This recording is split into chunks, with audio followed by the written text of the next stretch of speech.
foolish game. Do you ever feel the same? Well, maybe we could change. Turn the ship another way. Feel it in the darkness. Sailing right into those jagged cliffs. Yeah. Some say we've always been insane. Hey, life's a foolish game. Good evening, everyone, and welcome to episode number 4 of the Screaming Beaver Podcast. I'm your host, Jason Jackson. On this episode of the podcast, we have National Figure Skating Junior Champion Hannah Dawson and NCJHL Champion Ryan Allen. We sit down and talk about Hannah's figure skating, the pressures, the amount of training she had to do, what it was like growing up in a competitive setting. We also go over Ryan's hockey career, what it was like to win the Junior C Championship in 2019, and also their new venture. They're running a power skating course in Vankleek Hill, and what all that entails, and much, much more. So I hope you enjoy this episode.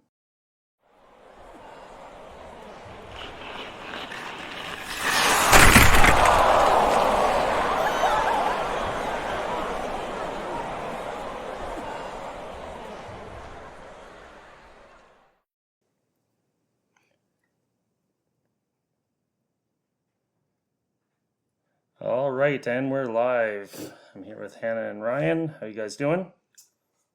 I'm doing pretty good. Pretty good. Yeah, I'm doing all right. Yeah.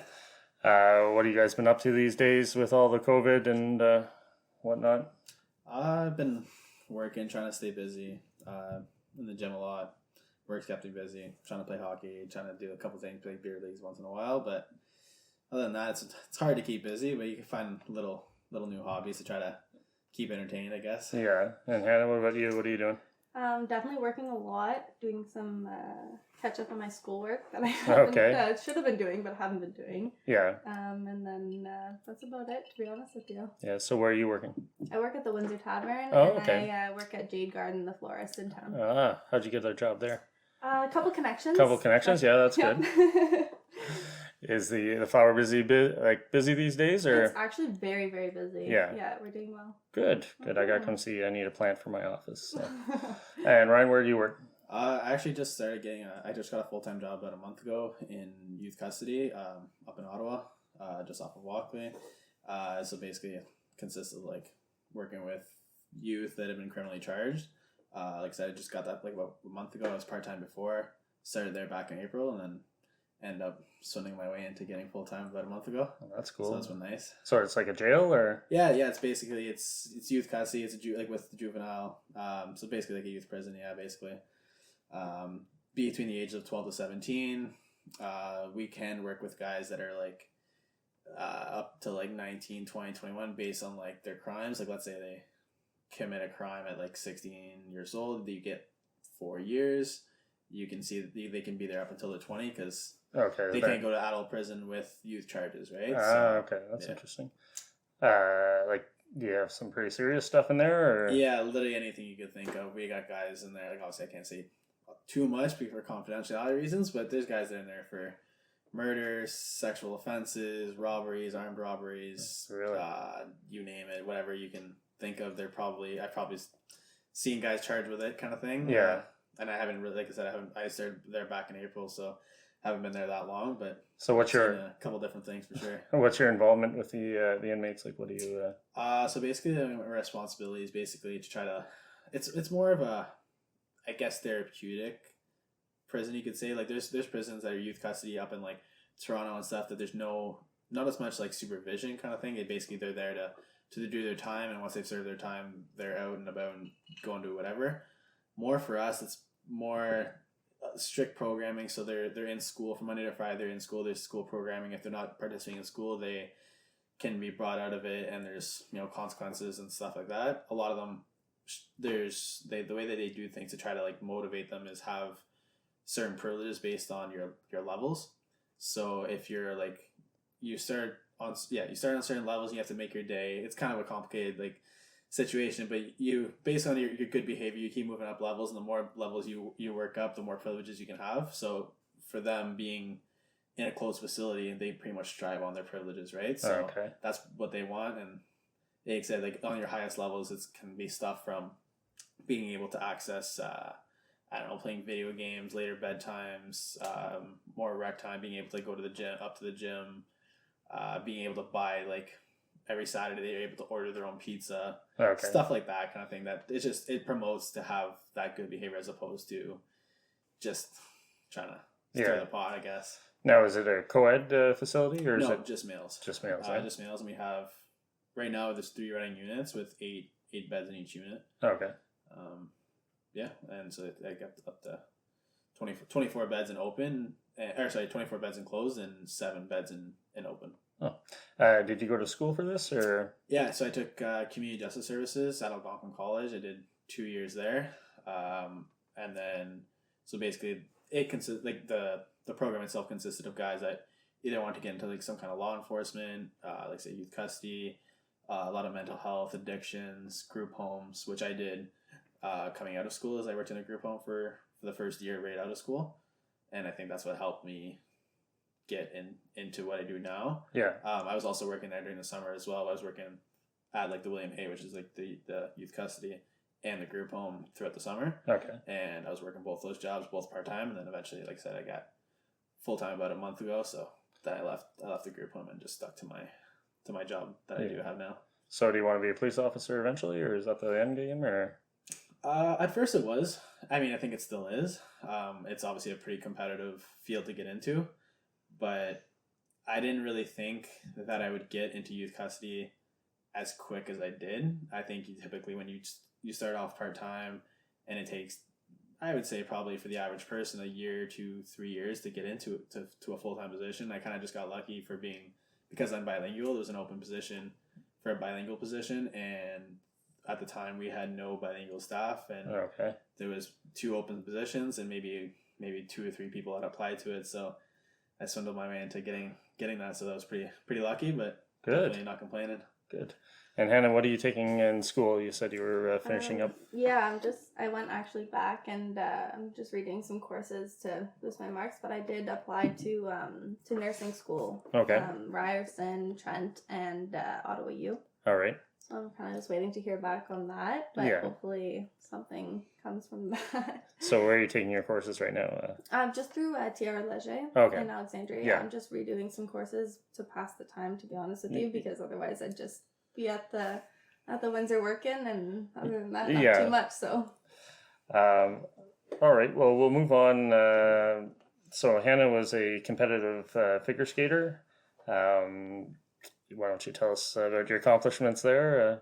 I think my proudest moment, I was a junior Canadian national champion. Yes. In 2019, so that was a big moment for me. I did a lot of actually really cool things with my skating. I really traveled the world. With that, and I did pairs and single skating, so I got a lot of experience with that. And I went to Canada Games. Lots of, like, Grand Prix events that we call them in Europe. And oh, really? Yeah. So what's the nicest place in Europe you've been to? I really liked Luxembourg. Okay. So it's like just oh my god, I don't even know. That sounds so bad. I don't even know where to compare it to, but it's small. It's the smallest country in the world. One of the smallest countries in the world. So it's super old fashioned, cobblestone roads, everything. So it's just really like you're back in the olden times sort of thing. It's very, very neat. Cool. Mm-hmm. So what type of a time commitment did you have with figure skating? Like, were you able to go to school and do that, or? No. So it was like a 12-month a year sort of thing. It was 5 days a week. On weekends you did workouts, but it was 6 hours a day, 5 days a week, and then a couple hours on the weekends. Okay. It was a big commitment. So for schooling, what did you do at that point? I did everything online. So I went to grade school until I was in grade 6, and then I did some homeschooling until grade 9. Then I took all of my courses online. Okay, so You were ahead of the game when it came to online learning. Yeah, everybody was complaining. Oh my goodness, I have to do online classes. I was like, guys, I've been doing this for like 5 years. Yeah, get with it now. Like, yeah. Well, that's good. So for workouts and stuff, was it all just on ice stuff, or were you lifting weights? Were you? Yeah, definitely weights and stuff in the gym too. And, yeah. I don't know. Maybe I'm stronger than Ryan. Oh yeah. Yeah, a little competition. No. We can have an arm wrestling competition after if you want. Yeah. No, but we did a lot. I did a lot of workouts. We did like 6-7 days a week. Yeah. In the gym. A lot of yoga, Pilates, ballet, stuff like that as well for the artistic side of skating. But it's a big commitment, and not a lot of people realize how time consuming and how difficult the sport really is. Oh, that's good. So you're not skating anymore, or what's No, I actually retired in May. Okay. Yeah. It was mostly because of COVID, to be honest with you, because it's difficult to explain because my goal really was the Olympics. Okay. But to go to the next Olympics, you have to compete in the previous year's World Championships. And because there's no like international travel right now, it was like physically impossible to compete at Worlds. Yeah. So I would have had to postpone to another 4 years from now. Well, they must be making some sort of accommodations for that. Yeah, so it's basically it would be from last year's Worlds. Oh, okay. And I didn't attend those, so it's definitely, it would have been pushed back. If I would have known that, maybe I would have trained a little harder than last year. Yeah. So, like, have you given up to cold turkey, or is there somewhere to go after you retire from active competition? Yeah. I do a lot of coaching in town actually. At just some can skate and stuff like that, and I have my coaching levels, and I'm just waiting to see where I'm placed for university, and then hopefully find a skating school there that I can help out at. And stuff like that. Yeah. What about something like Disney on Ice or Ice Capades or that kind of stuff? Is that something that would be possible? Or yeah, a lot of my friends actually went on like the cruise ships and are skating on the cruise ships. So that was definitely something I was sort of looking forward to, but with school and stuff, everything like that, it's definitely my priority is school. So yeah, if I do that, it'll definitely be in like 4 or 5 years from now. So we'll see. Yeah, skates expensive. Very, very expensive. Yeah, very, very expensive. Like I know hockey skates are up to like $1,000 for like the top of the line skates. So our skates are $1,000 and our blades are also $1,000. Oh, you don't even get blades for $1,000. Wow. No. So yeah, I was actually fortunate enough to be sponsored by Boots and Blades, so I got all of mine for free the past 4 or 5 years. Oh, nice. So that I was very lucky with that sort of thing, but no, they're very, very expensive. So what's the big brand in skates for figure skates? It really depends on the person. I always skated with Rye Sport skates and John Wilson blades. Okay. But it really varies on the person. It depends on how your foot's formed. Oh, that's cool. And they're all like custom, I would assume. Molded and everything. Cool. Was there a lot of pressure to perform as a figure skater? Like, are you an unbelievable amount? Yeah. It was from all points of my life too. Like even with family and stuff like that, and from my hometown, it wasn't meant to be pressure, but it was definitely like, I don't want to disappoint anybody sort of thing. And then I had a lot of pressure from coaches and from sponsorships and from Skate Canada itself. Oh, really? It was just every point. I didn't really catch a break in that sort of thing. You don't realize that it's such a big weight on your shoulders until you're out of it. Then you can breathe and you're like, oh, wow, that was a lot. So, well, for such a young kid, like how old were you when you started skating? I was 3 years old. 3 years old, eh? And competitively, I was maybe 5, 6. Really? Yeah. That's a lot of pressure for a 5 or 6 year old. It was intense. I moved to Ottawa when I was 6 to start skating, and then I moved to I started in Hawkesbury, then I moved to Ottawa at 5 or 6, and then moved to Montreal at 11. Oh, that is a big commitment. Yeah. I'm a Vankleek Hill boy. I don't think I could move so my kids could play sports. I mean, I do drive my daughter to Hudson last summer to play soccer, and that was fine. But I don't know. 7 days a week. How many hours a day would you spend training? We got there at around 9. We didn't leave till 6. Oh, and then you had to go home and do school. Yes. Oh, yeah. It was a lot. That's rough. Mm-hmm. So Ryan, you played hockey, also. I did. Skate. Yep. So tell us about your hockey career. Yeah, I think I started a little bit later than I think most. I started first year Adam. I guess the way that I started playing hockey was kind of a funny story. Like I said, I skated. I was wearing skates, when I was probably 4, 5, 6 years old, just like public skating in town and stuff. But I didn't actually start playing competitive hockey until I was first year Adam. And I had a family friend my parents' family friend, like parents' friends who was on my dad's case about trying to get me to play hockey, and he's like, I think you should really get Ryan into playing hockey, I think you'd like it, this, that, and my dad was kind of like, wasn't really 100% sure. He's like, hockey's expensive, equipment's expensive, what if he doesn't like it, then I buy all this equipment, and, I just for nothing. Little did you know you're going to grow out of it in a year anyways. So. Yeah, exactly. Yeah. And so he was on his case about it for, let's say throughout the summer, maybe the beginning of the year, coming into like September when hockey season starts. He's on his case, I was on his case.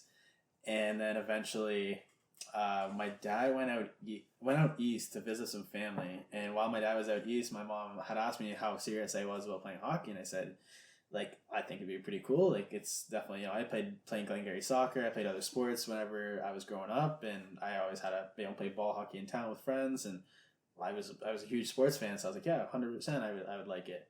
So I was like, all right, I'll sign you up. So my mom signed me up while my dad was gone to visit family in Halifax or something. Out east somewhere, without my dad knowing. So he signs me up, whatever. That was probably sometime during the summer, whenever hockey registration is. Then they get a phone call, maybe a week or 2 weeks before our first practice is gonna happen. They coach calls, said, hey, our first practice is on Saturday, whatever time. Ryan's expected to be there. What this, that, and the other thing. So then my mom tells, oh, by the way, you gotta go out this week at some point and buy Ryan some hockey equipment because he's registered to play hockey and he's gotta be there Saturday morning. I was like, what? So that's kind of how things started, and then from there on, it was never looked back, really. Yeah. Do you remember who your first coach was? Or yeah, I do. It was Michael Tuzel. Oh, okay, Mike. Yeah, Mike was my coach first year Adam, second year Adam, and first year Pee Wee. So he was my coach for the first 3 years. Definitely owe a lot to him as far as my hockey career began. I don't even know what to say. I guess saw potential because I guess he put a lot of trust in me, I guess, to say. Put a lot of extra effort. I'd go public skating, and sometimes I'd see him. He'd be like, if you're going to public skating, here, I'll give you a couple tips on what to work on. Don't just come to public skating for the sake of public skating. If you're gonna come here, work on a couple little things. And I did do that, and I followed his tips and whatnot. So yeah, for the first 3 years, he was my coach, and he definitely did a lot for me, I should say. He was very involved in the minor hockey when I started coaching. Was midget. They didn't have any midget coaches, so I'd been coaching girls basketball for years, probably 10 years of coaching girls basketball. I coached your aunt Kate. Oh my god. And so they came and asked me if I wanted to switch over to hockey. So Mike was our vice president at the time. Right. And so I worked with him quite a bit. So he was really dedicated. Do you know where he is now, or? I don't. I haven't seen him in a while, but I don't know. I think, like I said, I don't know what hockey is like now, as far as minor hockey. But I remember when I was starting out, especially not necessarily my first year, but my second, third year as I started to improve. We only had 50-minute games, right? Ice times where it was a 50-minute game. You had the first 2 periods were 2 10s and a 12, and we only had 2 lines, right? So I mean, we had 6 forwards, and I think looking back on it, the amount of ice time and opportunity that he had given me, I said that going back to having that trust in me. I think he you'd play a shift, and then you come to get off, and someone from the other line would be either hurt or something wrong with their skate, and be like, Ryan, are you okay to stay out there? Yeah, of course. Like, so all I want to do is be out there. Yeah. So he's like, all right, stay with the other line. Then I come to get off again but then he's like, now it's my line's turn to go back on again. Yeah. So he's like, well, now I'm not going to mix up the line, so stay out there. So you're like constantly, at that age, I think like it's 100% fine to have that much ice time because you're learning. You're gonna make mistakes. You're 9, 10, 11 years old, got so much energy to burn. Yeah. And I think that's a huge step as to why I was able to improve the way that I think I did. Yeah. And you can say what you want, but coaches want to win. Even though they keep on telling you it's supposed to be non-competitive and this and that, but at the end of the day, you really do want to win. So if you got to ride your hot hand, you ride your hot hand. So what else was I going to ask you? So from Vankleek Hill, did you move on to AA at some point, or? Yeah, so I played. Well, like I said, I played my first 3 years in Vankleek Hill. My 2 years at Adam, my first year Pee Wee. Then my second year, I played PGL in town as well. Jan Holland was my coach at the time, and Charlie McEwen was an assistant coach. We had my first 3 years. I think it was the first rough 3 years. We didn't really have great teams. We struggled. We were definitely at the bottom. But my second year Pee Wee, we had a very, very good team. We ended up making the finals that year. We ended up losing to Castleman. That was my year there. And that's my first year that we saw some success in Vankleek Hill, and it was good. And then from there on, me and my other friend from Vankleek Hill, Thomas McEwen, we both went to play AA Cobras, and that was first year Bantam, and we played there till. I played there till I was second year midget. Thomas ended up leaving a little bit earlier due to like sports injuries and stuff. But yeah, I ended up playing my 2 years in Bantam, and then first year midget, and then my second year midget I split between playing Cobras and Junior C in Vankleek Hill. Okay. Who else was on that Pee Wee team that was really good? You, Thomas? Oh yeah, Thomas was our goalie. Thomas was your goalie? Thomas McKeon was our goalie, yeah. I thought he was a defenseman. No, he was our goalie. He was my goalie. Well, which McEwen played? That was Charlie. His older brother was a forward. Oh, okay. Yeah, his older brother was my bad. Thomas was my goalie. But yeah, so first year Pee Wee, second year Pee Wee, and then from my first year Bantam all the way to midget minor. And then it's like back to your question on the PGL team, we had who do we have? We had Neil Clellan. Was a good player there. Duncan Clatworthy. Good skateboarder. Yeah, very good skate. Yeah. Duncan Clatworthy wasn't scared of nothing. He wasn't very big, but man, did he like to hit, and he was a defenseman, and he didn't give two shits about how big the guy was. Yeah. Him, Nick Collard, Curtis Mahan was on our team back then. Oh, okay. Shane Kuzno was a very, very fast skater. Off the top of my head, I'm trying to think. It was a long time ago. Yeah. But yeah, like I said, we had a very good team. We were, I think, a lot more second year Pee Wees than first year Pee Wees at the time too. So I think that helped as far as like age and stuff. But yeah, we ended up playing Castleman, lost in the finals to a very, very good Castleman team. Which I think, looking back, the amount of players that I know on that team then who went on to go play juniors or whatever, like junior C, junior B, junior A, like there was a lot of good players on that team for sure. But I think Castleman had lost one game the entire year, and they won every single tournament they participated in. And we ended up we beat them once in the finals, and we tied once, and then we ended up losing the other two games. We lost the finals, but we definitely gave them a run for their money. Good. Now, was there Wild when you were playing, or? Yeah, Wild started back then was first year Bantam. So my Cobras team that I played for Bantam the year before, like my age group, they were playing Pee Wee Major at the time. They had won the league that year. They had a really, really strong team, and they lost.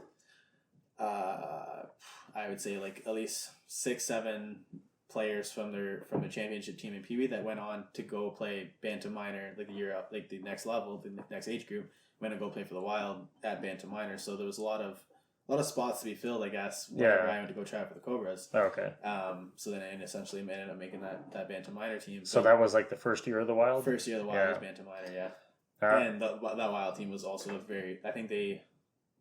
Wild team won the championship their first year, I believe. Okay.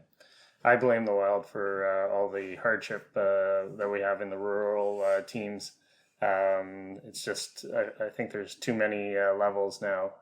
Like when AA was the top level, Hamish Cutting and I talked about this on our first podcast. But right now you got 2 Wild teams, you got 2 Cobra teams, you got 2 Rep B teams before you get back to our Vankleek Hill team, Vankleek Hill Hawkesbury team, right? Numbers keep going down as the years go on. Yeah, it's just too hard. Our B hockey when we were kids was 2 years combined, same as your Rep B would have been, or your PGL. I know. Whenever I started, when I was playing, my second year at them, we were forced to ice a PGL team before a house league team. Yeah, and not to say we had some good players, but like I said, like if your first commitment is to ice like a contact team. We weren't at the level, we didn't have the numbers to go, but that was the way that it was. And then as we got older, we were able to, just in Vankleek Hill alone, we were able to have a PGL team. Hawkesbury had a PGL team, St. Isidore had a PGL team, but now you look at like the numbers there, I know they looked at combining all 3 and you still weren't able to have the numbers because you said the Cobra's teams, the Wild teams, they're all taking guys that are... Yeah, so I blame Hawkesbury for that rule about you had to ice a PGL team because they would sandbag and come in with just a nation team, like 3 nation teams, and be full of guys that should have been playing PGL. And I was coaching, my first year coaching, I coached Midget Nation with Jason Hall, and the Hawkesbury team would just kill us because they were full of guys that should have been on the PGL team. Yeah. And they didn't care if they took penalties. They take body contact penalties because it didn't matter. The score is 12-0 for them. And so, I think like, as far as having those like like I know like Wild starts at Pee Wee now. I think like, like you have your AAA teams, your Cobra team. It's fine to have players playing the highest level they can. But that being said, I don't think it's necessary at such a young age. Once you get to like bantam and people start to develop, then okay, sure, like you want to play these higher levels, but you still want to have some competitiveness within your smaller towns, of course, right? Like Hannah, for figure skating, like at what age do you have to kind of move up to that next level if you're going to make it? Like, is there It's very young for us, actually. It's we have like a competitive side, and we call it a star skate side. So competitive and star skate, and if you go on star skate, it's more of like you do it for fun and so on and so on. And competitive, you normally start at around 6, 7. So if you want to go in competitively, then you go in, and that's your choice. And it's hard to go back on it, and especially if you go on star skate first. Yeah. But it's a very young decision. So you don't see anybody that's 10 or 12 years old making the leap from star skate to competitive? Not normally. Not normally. Really, no. It's a very competitive sport, and if you're not in it from the beginning, then it's hard to get into it afterwards. Yeah. Like we had a hockey player in town here, Andrew Allen, a friend of mine. He actually got cut from the Bantam PGL team. So he played Bantam Nation, probably the best Bantam Nation player ever to lace up the skates in Vankleek Hill. And he went on to dress for the Florida Panthers, and he's working in the NHL now. Yeah, no, he had a pretty good career. So you went on to Junior C? Yeah, so then I played my midget minor year Cobras, and then as a 16-year-old, I was exploring options as to what I wanted to do. Essentially, obviously, it was my first year eligible to play juniors, so I wanted to go. I debated seeing if I wanted to make the jump to play for the Wild. Essentially, it was Junior B would have been my first choice. I went to the Junior B tryouts. I felt like I had a pretty good tryout, but at the time, you were only allowed one 16-year-old at that Junior B level. And so then my decision came to either playing. So I went to the Junior C tryouts, and I had made the Cougars, and then so my decision was like if I wanted to go back Cobras for another year and then make the jump to juniors later on, or stick with the Cougars. And I felt like I had played my minor hockey enough, and I was like, I think I want to make this jump. And so I ended up playing it for the first, I would say 10-12 games for the Cougars, and things started off really, really well. And then essentially I think I was just little young, a little bit more to learn, I think. So then I ended up going back to play for the Cobras and finish off the year there. And then I ended up finishing all my season. But then I still had the opportunity to be a call-up for the Cougars throughout the year. Played, from 5 to 10 games as a call-up throughout the year. And then I played all the playoffs there. I played 10 games or pretty much the whole playoffs with the Cougars then. And then they ended up making the finals that year, actually. And we had lost in the finals to Embrum. But, so it was a little bit of a mix-up as a 16-year-old year. But I think I was able to get the experience at both sides. So at least I had an idea of what it was like, kind of thing. Yeah, well, that's good. So you lost in the finals that year, but it eventually worked out for you in the end. It did. Yeah, finished off on a good note for sure. On a good note, yeah. There was a series against South Grenville that I remember their fans came into our building, and they were organized. They had all had jerseys on. They had chants ready. They had it was just unreal. What team were you cheering for? Were you happen to be there? Or? Yeah, and I'm probably gonna get a lot of hate from this for being from Vankleek Hill, but I was remember sitting with Joey Kelly. We're sitting with Joe, eh? Yeah, I'm sitting on the South Grenville side, and probably gonna get a lot of hate from this. The door's that way. Yeah, I changed my mind pretty quickly throughout the game. Yeah. I remember Amy Mann and I got up and kind of just walked to the other side. Yeah, no, it was a good series. That was kind of the series that turned it around when you guys won that, and it was definitely the toughest one. It was a tough series. I think I remember. Man, it was game 6. We were down 3. No, we were up 3. No, it was 2-2. The series was 2-2, so it was game 5. And we were down 3 goals going to the third period. And we're down 5-2, game 5. And if we would have lost that game going into game 6, I knew we were going to be missing a couple players into that next game. And things would have been tough. And I remember, I don't know how we ended up scoring 3 goals in that third period. We tied it up. 5-5, we went to overtime. We won 6-5. We went up 3-2 instead of going down 3-2, which was huge. And then we went back home for game 6, and we won game 6. And that was that. But if we would have lost that game, I don't know if we would have been able to pull it out. Yeah. And then you played Clarence in the finals. Yeah, we played Clarence. Yeah, we played Clarence in the finals. And you were a big underdog in that one. They barely lost any games all year. They didn't lose more.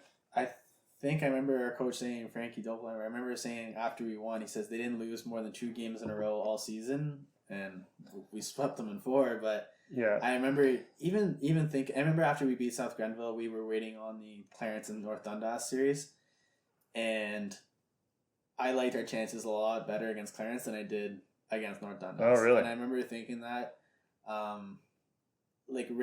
away. Even though Clarence, like I said, they were a good team, they won first in the league.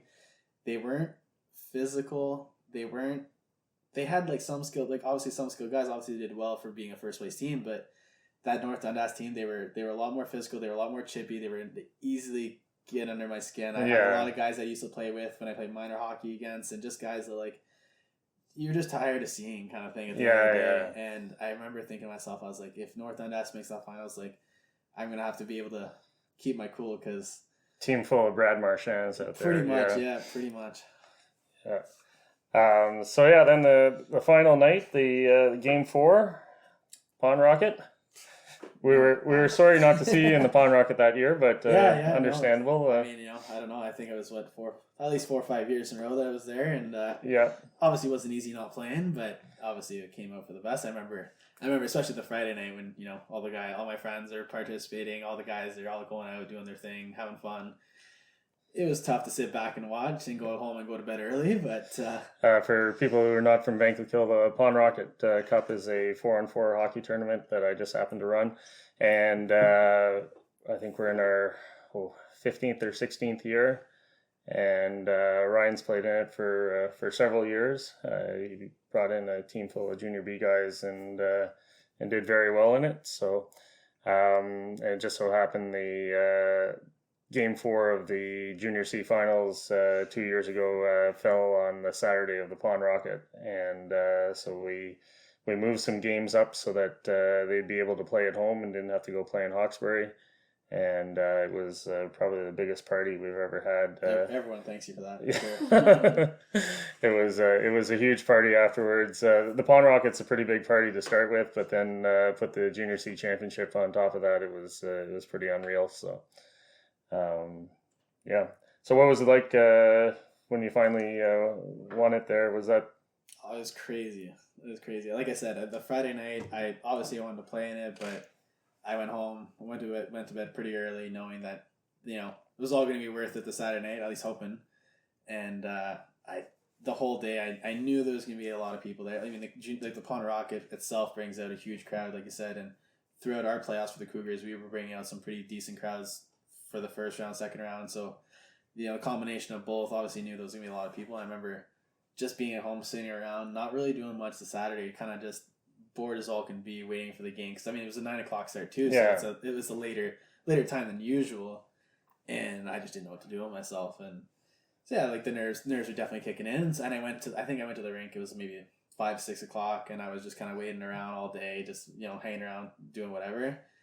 And, like, going on the ice, I remember, like, for that game, and, like, everything leading up to it, I was, like, it was crazy. I've never played in front of that many people in my life. I don't know how many people that rink can hold, but yeah, there was quite a bit there. It wasn't holding any much more anyway. Upstairs was packed. The rink was packed. It was good. Every time we've won the championship, it's been like that. And we've gone to the finals a few years, and I think we lost it in Castleman one year. But like the whole town went out to.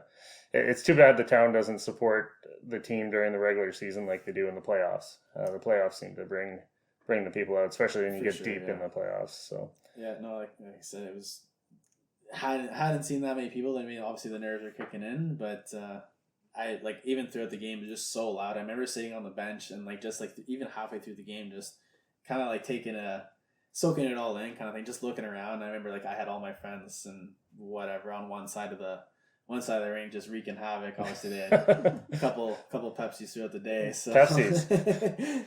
Yeah. They were having a good time too. Yeah. Which friends would those be? You want to name any names here? Or? Oh, I could say I remember Peter Veloci hopping on the boards and shaking the whole boards. I think he was going to give us a penalty or something. Yeah. We would have been on the penalty kill, and I would have to give it to him after that. But he's lucky those guys could still stand after the amount that they drank at that tournament. Yeah, definitely. Yeah. Okay, so you're a Junior C champion. You're a national champion, and you're starting up a little business together. Is that right? Yeah, more or less. Ryan, you want to explain? Well, Ryan's been doing all the talking. Yeah. No, but with especially with COVID and everything, I feel like it's definitely an important thing to get the kids from town back on the ice. And I mean, like, I don't know how it really works for hockey. I know for skating, it's very slow starting back up right now. We have 1-2 classes a week, and that's about it. So I think, as I said, I don't know how it works for hockey, but I think if you can get even that extra practice in, that extra hour, it definitely counts towards something. Yeah. I did a little bit of power skating, like coaching last year, with Alex Campo. And I do a lot of coaching for figure skating in Montreal and in town. But no, I think it's really good for the kids just to be with their friends on the ice and not have the pressure of competition, whatever, and just to have fun and kind of learn from both sides of the figure skating and hockey aspect. So is like a stride for figure skating much different than a hockey stride? Is it kind of the same? I don't know what it is for hockey skaters. We kind of go from the ball of the foot, but we have to be careful because we have the picks too. Yeah. So can't go too much forward. Ryan, don't say anything. Yeah, okay. We'll talk about that later. We have the picks and we have a really sharp heel as well, so it's not the curved as the hockey skates. Yeah. So it's definitely a lot different. So I definitely had to adapt, and I've been talking to my cousins like Reed Cunning, Garrett Cunning, yeah, Drew, and all them. So and talking to them, and I'm like, okay, so like, how do you guys push? Because this is how I push. Going on like Ryan's ODR in last winter, and they're kind of just like teaching me how they do. They put me on hockey skates, Ryan's hockey skates. It's surprising they fit me, but anyway. Oh, your feet are that small, or? Yeah. I could not skate in hockey skates. Oh, really? I could not.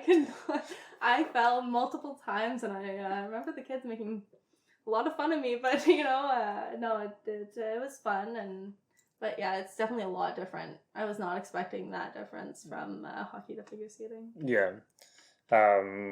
So are you going to be teaching in figure skates or hockey skates? I will be in figure skates unless the kids want me on my face the entire time.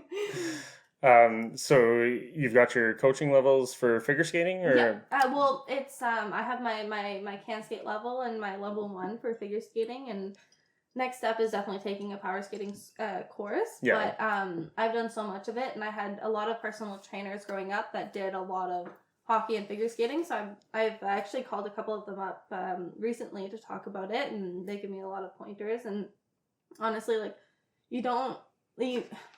I shouldn't say you don't need it, but you don't necessarily need the credentials to be able to teach it. Shelly Kettles does a lot of stuff with the Sens, and I talked to her about it as well, and she kind of gave me some tips and pointers on how to coach and what motions to go through, what exercises to do. So you got some examples for us, or? Yeah, like a lot of just figure skaters use their bodies a lot more. Hockey players kind of just like muscle through things, like it's fine, like I'll get through it, and figure skaters. But figure skaters have to have the balance, have to have because we have to have the artistry and everything in it as well. So to have like the I see you laughing at me. No, but to have like the perfect position on the ice, it's definitely a lot harder to do. So it's just like simple things like slalom down the ice, 1 foot, 2 feet backwards. Yeah, just edge work. Like a lot of edge work. Yeah. Is definitely what I'm gonna be working on, and Ryan can do what he wants on the other side of the ice, but that's definitely what I'm gonna be working on, because I really do think it's important for, I don't necessarily know for hockey skaters, but every edge in skating counts. If you go on an inside instead of an outside, you lose a point. Yeah. And every point counts in skating, and so the Wayne Gretzky of power skating is a girl named Laura Stam. Okay. I've got her book, I think, on the shelf over there, and she's like the pinnacle of power skating. Okay. But I think she does teach in hockey skates, but it's a lot on the strides and the length of your stride and this kind of stuff, along with the edge work. So Haley signed up for your course on Wednesdays. Yes, I'm very excited. Do you guys have a name for your venture, or? Nope. Not yet. No, I think we're just kind of waiting to see how things play out. Yeah. Rihanna's. Does anyone call you Rihanna, or no? Like. Not yet. What Brad Pitt and Angelina? They were. What were they? Brangelina. Yeah. Well, you guys are Rihanna. There we go. Yeah, no, not yet. But I mean, I think like I say, it's something we're kind of just wanting to start up. It's a new idea.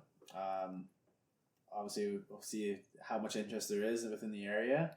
Yeah. Kind of go from there, and if it becomes something bigger that people are more interested in, then we'll explore that option. I guess later on. But yeah. Steve Barton, I think, was the last person to run power skating in Vankleek Hill. I did Steve's power skating, and it was super useful. Like I said, like the technicality that goes behind hockey players nowadays too. Like everything is so technical. You've lost the physicality part of like hockey. I don't think is there anymore. So now it's all come down to like the skating, the speed. That's the new thing, right? It's how hockey's played now, and I think like it's something to be taught, and maybe it's not as. It's definitely why you're learning from figure skaters. Yeah. I don't know if you guys have seen the videos, but there's a video from some school in Russia, and they've got everything on the ice you can imagine: tires and ropes, and they say that in Europe it's a huge thing now, and like I said, like you watch any kind of hockey game now, it's all about speed. It's all about the technical, the power skating. People do that throughout the summers to try to work on their edge work to speed. It's like I said, it's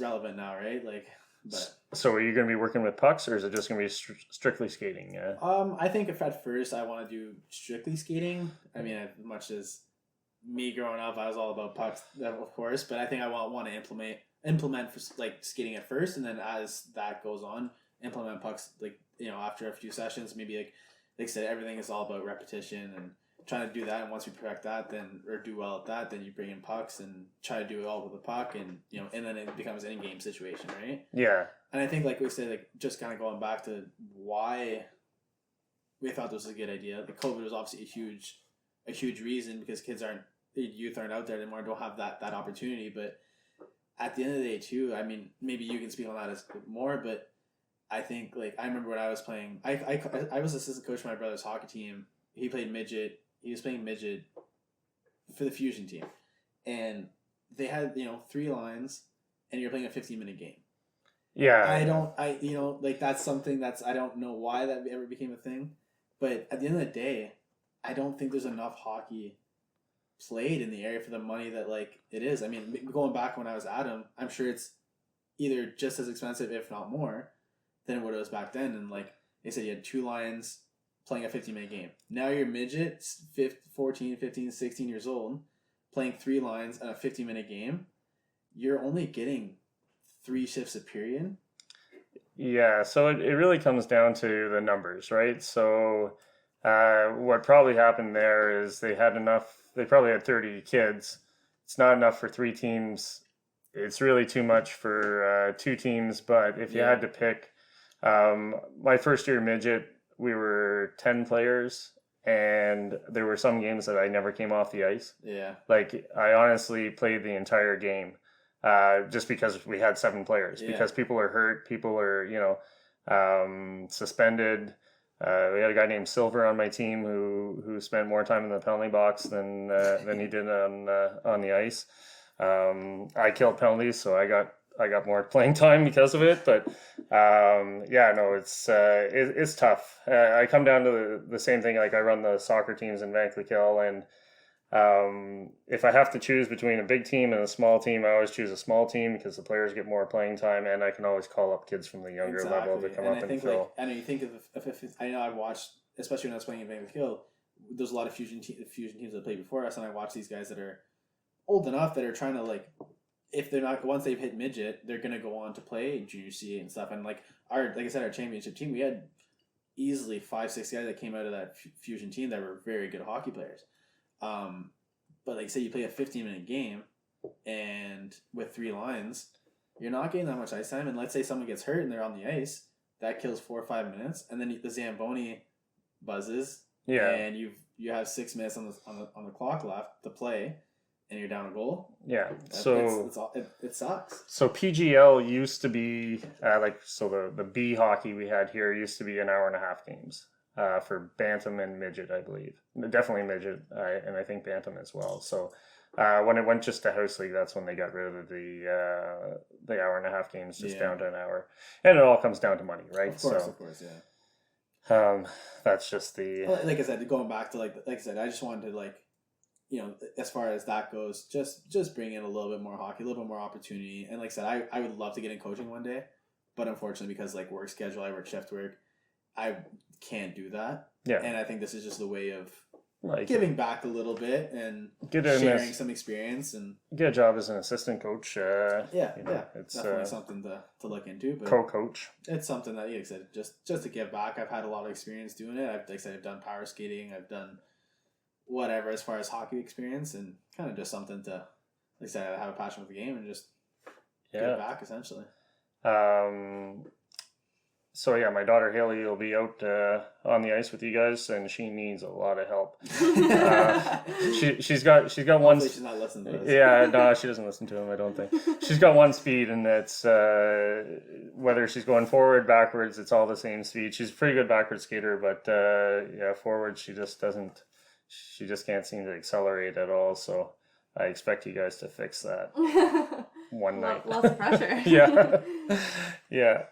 Gotta ask for reimbursements. Yeah, seriously. I'll give you 2 nights, and then we'll see, as long as I see some improvements. So, So you guys, you have to come up with a name. That's I think so. a That big might thing. have, like I say, as long as it catches on, builds some interest, and if this becomes something that people like, I mean, I think, like I said, it's a new idea, and if it does, then we'll go from there. We'll have to have a name for sure. Yeah, seriously. If anybody has any suggestions on Screaming Beaver Facebook page. I got a lot of flack for calling the podcast the Screaming Beavers. So how'd that come about? I wanted to call it. I don't know if I should tell this. I wanted to call it the Blue Beaver. I just wanted something Canadian. So I was looking at moose and I was looking at beavers and stuff like that. So. And I was looking up websites and I found out that Blue Beaver is like blue balls, but for women. And I didn't know this. So obviously that was out right there. So, the story I've been telling people is that I was driving to work and I was fiddling with the radio and I was passing Billy Allen's house and I looked up and there was a beaver on the road and so I like slammed on the brakes and started screaming and then the beaver looked at me and he screamed and then I went to work and I went on GoDaddy to see if screamingbeaver.ca was available and that's how I got the name, but I have been getting a lot of flack for it. So, and then I coincidentally I put it up on YouTube. And so I wanted this, like just the first couple episodes, and I wanted to see if it was up there. So I Googled Screaming Beaver, and my podcast wasn't there. But what I did find was a Bose beer tasting, because they have a beer called the Screaming Beaver. So I quickly wrote Steve Beauchesne, the owner, and apologized for stealing the name. And he was fine with it. He thought it was funny. I don't know if I had heard it, and just as I don't drink, so I just put it in the back of my mind. And then when I came up with a name, I came up with Screaming Beaver, and maybe stole it subconsciously. But anyway, Steve's going to come on the podcast, and we can straighten that all out. we'll get a bottle of Screaming Beaver, and we can talk about it. There you go. Yeah. So, Hannah, do you have any good figure skating stories? Anything funny that's happened to you along the way? Oh my goodness. God, there's so many. I don't even know where to start. Pick the best one. That's always the best place to Yeah. start. Oh God, I honestly don't know what to talk about. Okay, you think of one. We'll go to Ryan. Yeah, I'm sure Ryan's got lots of hockey seriously. stories that he can. Geez. I mean, obviously, best experience. Got to say, go back to winning the championship, finishing my career in Vankleek Hill, where it started, is definitely. And at the end of the day, anyone who plays hockey, you want a ring. I think that what it boils down to, and I think that's the best thing. I think I'm gonna cherish that forever. But that being said, I wish that I could remember everything leading up to it. Not even during the, like, I'm not even talking like after the game, after what happens afterwards, but I'm talking during, like, that last 2 minutes of the game where you know that, like, you have it sealed. Yeah. I don't remember anything. Oh, no, nothing. Like I said, full sober. And, like, leading up to it, the moments leading up, and you just knowing that, like, it was so surreal that, like, you're gonna win, but at the same time, this is the end. That's it. It's a great way to go out, but it was a love-hate thing, right? And like I said, after we won, everything leading up to that first, even till it took me like half an hour until we were in the room, just everything soak it all in. It was just like something you just don't remember. And I said, I hadn't had a drink in me at this point. Yeah. But like it was, you don't remember anything. You kind of just see black, and everything's from there. And it's my first, second, third best experience of hockey. You know, like if I were to say the next best in line, I wouldn't even know what to compare it to. But so you're playing beer league now, or you playing that Tuesday? Well, I mean, I guess after I had finished playing in Vancouver, there was a new league that started up in the area. I guess Eastern Ontario. It was a senior league. Yeah. I played in that last year. Good league. How does it compare to junior C? Better, worse? It's I guess better at the end of the day, because you a lot more physical, a lot better, but such a huge variety of players, right? You guys that got we're like good junior B, junior C players. You got guys that played Division 1 in the States. You got guys that played in the OHL. You got guys that played pro hockey in Europe. Oh, okay. So you have a huge variety of players, and like I said, the physical aspect. You guys are playing from the guys that are 20 to 35 years old. So the physicality, you got guys that they're big guys. So as far as that, like. I mean, anyone who knows me, I like to rough it up a little bit when I was playing juniors, but you know your place when you're playing in that league. You know when to shut up and not say too much, or else you gotta put your money where your mouth is, I guess. Yeah. And like I said, there's some big guys there, but as far as what it compares to junior C, I think it was definitely a lot quicker, a lot more physical, but nonetheless a good league. But like I said, this year with COVID and everything, I don't think it's gonna happen. So I just kind of, like I said, playing beer leagues here in town when I can. And yeah, I've played with you a couple times, and I've noticed you always come down my side on the like he'll actually cross the ice. He'll be playing left wing, and I'll be playing left defense, and like I'm as far away from him as possible, but somehow he manages to cross the ice, come down my side, go around me or go through my legs and get me all twisted up, and then score a goal, and I'm like laying in the corner cursing him. So did you come up with a funny story for us? Funny, maybe not, but entertaining. I just most embarrassing. Most embarrassing. I've definitely fallen on my head a couple of times. Oh yeah. We all have. Yeah, I've been dropped 10 feet in the air from a partner. Oh really? Face first into the boards. That was a fun time.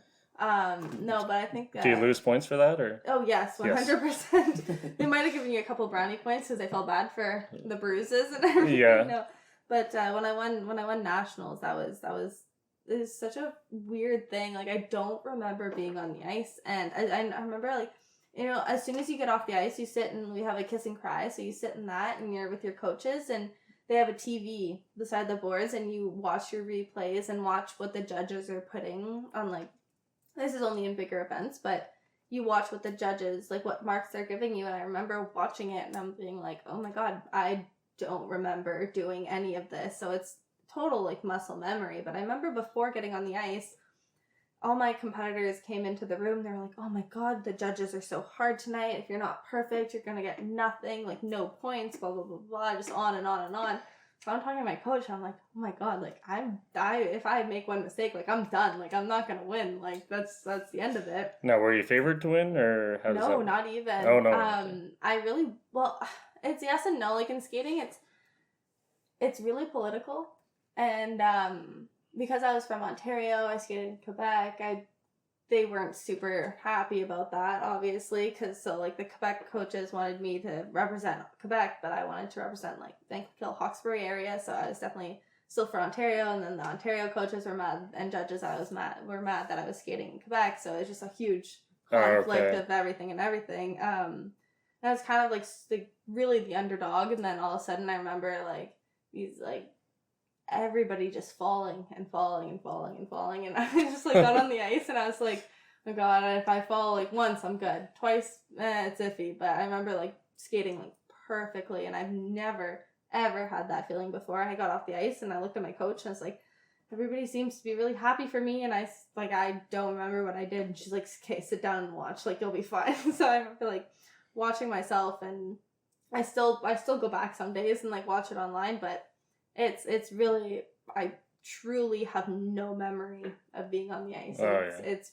complete muscle memory. And then remember one of my friends was filming my reaction when I won, and my face just went completely blank, like just like in complete awe of the fact that I actually like won.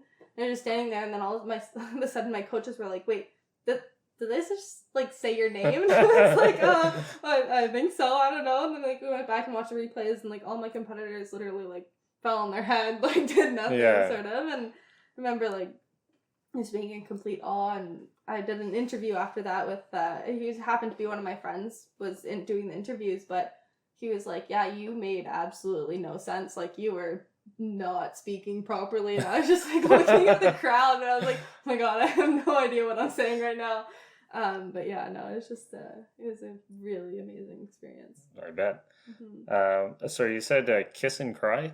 Yeah. What is that? So either kiss like your coaches on the cheek or whatever and super happy, or you cry because you did nothing with your event, and that's about it. So yeah, so like kiss because you're happy, cry because you're done, sort of thing. Yeah, it's literally just like a booth that you sit in, and then the judges judge you while you're sitting there. Yeah.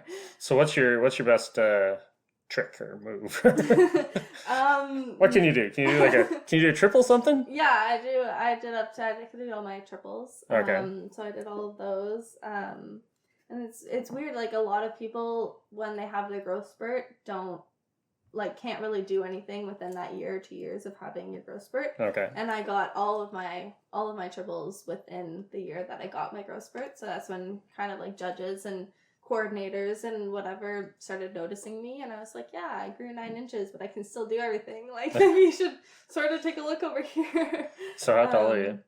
I'm 5'7", 5'8". Okay. Yeah. You look taller. Oh yeah, I do, but it's the legs. Oh, okay. Alright, so can you do like a quad or anything? Like, is that so we have like a thing called we call it a fish hook. So basically a coach skates behind you. The coach skates behind you with literally what looks like a fishing rod. Okay. And ties you into this harness, and you do a jump, and they lift you. So you can do, like, I do quads on that, but otherwise I tried once and I sprained my ankle. I tried a second time, sprained my other ankle. Oh. So then I didn't try that again. So, like, do the Olympic champion females do quads, or is it only the men? More the men. Men definitely do more quads than the females. We have a couple ladies who do it, but I was supposed to be working on them this year more. Okay. But then with COVID and having to take so much time off, I just never went back. Yeah, obviously I don't watch a lot of figure skating. No. I mean, you know what? To be completely honest with you, and Ryan is going to be so happy that I said this, because he thinks he's right all the time. But he's I don't watch figure skating. Oh, really? I really don't. I watch my friends. I sometimes, like when I was still skating, would go back and watch myself for my coaches, and that's about it. But otherwise, I don't really watch too much figure skating, which is bad to say because I'm a figure skater. Yeah, exactly. But no, it's I don't watch too much of it. No. What was I going to ask? I don't remember. Yeah. So do you watch a lot of figure skating there, right? I have not, no. I think I've watched a couple episodes of, what is it? Battle of the Blades. Battle of the Blades? That's when they take hockey players and... Yeah, I think that's the only thing I've watched, really. I think maybe during the Olympics I watched the odd thing. Definitely forced you to watch myself skate. Watch me skate a couple times online. Yeah, let me just Google myself. You know what? If the videos pop up, they pop up. There's nothing I can do about it. I don't think I've watched any figure skating since, like, Elvis Stoico and I don't remember the other guy's name. There's like Liz Manley. That's old. Liz Manley. Yeah. Isn't she like 84? No, she's like in her 40s or 50s now. Yeah, I think she won silver in Calgary. Yeah. I think so. Tonya Harding. Oh, yeah. I watched the movie. That was good. That was a good movie. She's a special one. Yeah, you never whacked anybody with a. I came close a couple. No, I'm just kidding. No, I never did.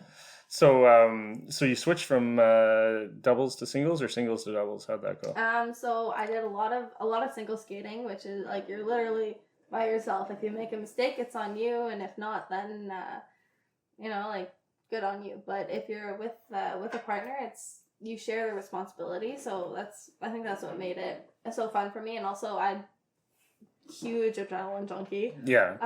So I love the feeling of just being thrown like 10 feet in the air, like twisted and lifted, and like it's a really big thrill, to be honest with you. So no, that's definitely a lot. Go ahead, it doesn't matter.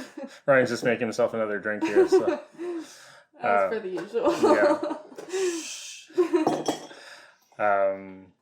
So how far did you go in the doubles? I had a couple junior Grand Prix on there, so just as far in doubles as I did in singles. This year was actually my year to choose. I had a couple tryouts in before, like January, February. Had a couple tryouts with a couple of different guys, and just this was my year to choose. Normally if you go, so we have like different levels, so obviously junior is lower than senior, so junior I did both, and senior it was my year to choose, like, are you going to do singles? Are you going to do pairs? Sort of thing. And I was going to make the decision in March, April, and then COVID hit, so I didn't have to make the decision. So that was good. Yeah, I tried figure skating once. We were in there was a big tournament in Pembroke every year. I don't know if it was called the Silver Stick. I know there is a Pembroke Silver Stick tournament. Anyway, we were there, and there was a figure skating expedition going on, and in between games, and the guys weren't really paying attention. So, and we were all in our equipment because we were going to the finals, and we were waiting around for the finals to start, and so one of the girls comes off the ice and she's like, "You guys think you're so good? Why don't one of you come out and try to figure skate?" And I'm like, "Sure." So I get out there and I'm trying to follow her around the ice, and I tried to do a little spin and I fell on my head and hit my head on the ice, and so it didn't work out too well for me. She gave me her phone number though, so that was good. Didn't do me a lot of good, her living in Pembroke and all, but it was. I remember my dad and I used to fight all the time when I was little, like, "Oh no, hockey's better, figure skating's better, blah blah blah." One time I got him to buy figure skates and get on the ice with me, and as soon as he got on the ice, like his first step, he had his toe pick, fell. Yeah. He got up and he got off the ice and he's like, "Oh, we're not fighting anymore. We're not doing this." And I think his skates are still in his basement in Ottawa to this day, and he's like has not touched them. Like you could blow on them and all the dust would fly off. Yeah. But, no. I played soccer with your dad. He was a good soccer player. Yeah, he was our goalie. Yeah. So did you get to play any other sports growing up, or is that strictly forbidden? My parents always tell the stories of like when I played like softball, soccer, and soccer, I'd sit in the way out in the field and pick dandelions. There we go, pick dandelions. Softball. By the time I was always out in the fire in the field because I didn't really do anything, so I'd sit there, put gravel in my gloves, and by the time the ball came out there was so much gravel in my glove I couldn't pick up my arm. So there's that. We always had like this one really good kid on our team and whatever, so I was just like, he'll get it. I'll stay back here. I'm not gonna waste my energy. Well, it's tough these days. You kind of have to specialize, or that seems to be the way things are going. You specialize or you get left behind. So exactly. I'm of the other opinion that you want the kids to play everything. Like poor Haley there, I put her in every single thing she can. I forced her to play basketball. She absolutely hates it. But I like basketball, so she's gonna go. I'm not up for any parenting awards. So. Yeah. Any other stories, or are we good to wrap this up for you guys? I don't know. But you've been doing all the talking. Do you have anything else to say? I think I said it all. Said it all. I guess you could probably go on for as far as hockey stories and anything. You could go on forever, but at the end of the day, I don't know. No, I think that's. That's pretty good. We've gone an hour and 10 minutes here, so not bad. Yeah, that's pretty good. So I'd like to thank you guys for coming on. This is great. It was a lot of fun. Thanks for having us. Thank you so much. All right. Appreciate it. And good luck with your skating school. We'll see you on Wednesday night. Yeah, if there's I think we still have 2 or 3 spots left. Yes, if anyone's exactly. interested. Okay, well, listen, sign up. This is coming out on free advertisements. Yeah, for sure. It's the least they can do. Coming out Saturday night, usually around 8:00. So hopefully get some more kids out there. Thank you. Perfect. Thank you so much. All right, we'll talk to you guys later. Bye.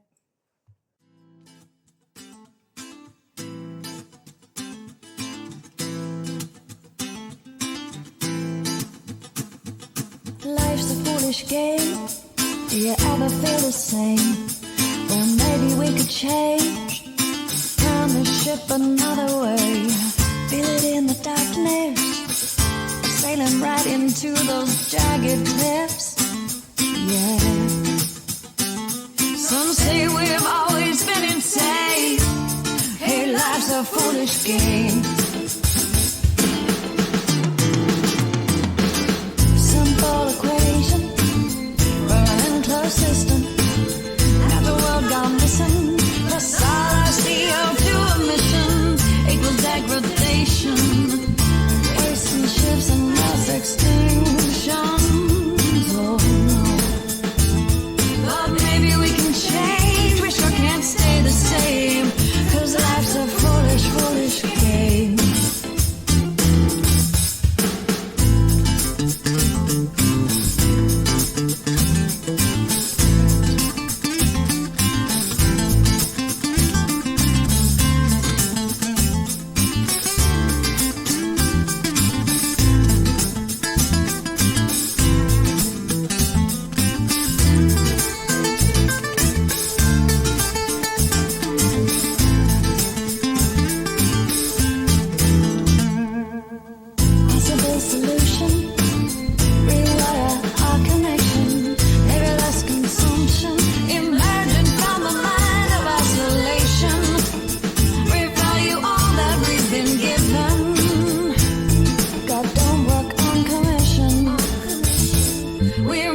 foolish game.